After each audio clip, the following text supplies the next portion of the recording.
What about this quote from the family spokesman? The police have been an awful lot less than reasonable in trying to find a solution to this impasse. Do you think it's nothing more than pride going on here, the pride of the chief versus the pride of Mr. Ramsey? I really don't think that it's just so much pride. I actually believe that the police are genuinely trying to solve this case, and I believe that there's problems with the evidence in this case. I also believe that the Ramseys want to cooperate and that they just haven't been able to find any common ground yet to meet on. But in the beginning, there was communication going on. The Ramseys did speak with the police. The police did submit written questions. My understanding is those questions were answered, and that, as I said, they made an offer to meet at the local attorney's office, and then it fell apart. I think at this point they have to get back together, and I think they can, and I think they need to work it out. You have done, along with Stephen Jones, in my view, a great job of demonizing Timothy McVeigh. Here is a man accused of a crime at least as heinous as this one. In fact, his body count, if it is true that he did this horrible act, is the worst mass murder in our history, 168, including some as young as a few months old. You have done a workmanlike job in having his image be less than that of the devil. I mean, I won't say that you've made him a poster boy for good old-fashioned American values, but at least you don't look at him now as having horns and a tail. Don't you think that the Ramseys are getting bad advice in terms of their own public relations? I mean, can't they see what you have succeeded in doing and make these people, the Ramseys, more make it seem as if they're more cooperative, that they are more interested in solving this crime than in protecting themselves? I think the circumstances of the two cases are different, and you know I'm not really allowed to talk about the Oklahoma case.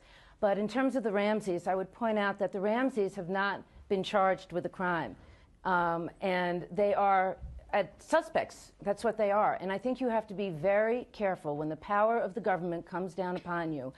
You have to be very careful and make sure that you do things correctly and that you get proper advice. It may not be a great public relations strategy, but really what we're talking about is a criminal event. We're talking about somebody that may be charged with a crime, and you have to do what is best in that arena. You can't do what's public relations. Comment, Dr. Wecht? Yes. You know, all of this is really... A lawyer as well as a scientist. It's a great deal of sophistry. I can appreciate the comments made by the defense attorneys. Most of my private consultation is with defense attorneys, okay? People who are some of the biggest names, some of whom are dead and many of whom are living. So I make no apologies, and I don't come in with a prosecutorial bias. The fact of the matter is that all of this business about where we'll meet and what the venue will be, why don't you just meet individually and be interrogated? Why don't you have 2 or 12 attorneys? Why do you need separate attorneys for the 2 of them? Why hasn't this already been accomplished? Why do you go out and hire a team of public relations people, separate attorneys, question document examiner, FBI profiler, and I happen to know that they also made contacts with some top forensic scientists in this country, and thus far were turned down. I don't know whether they have others on board.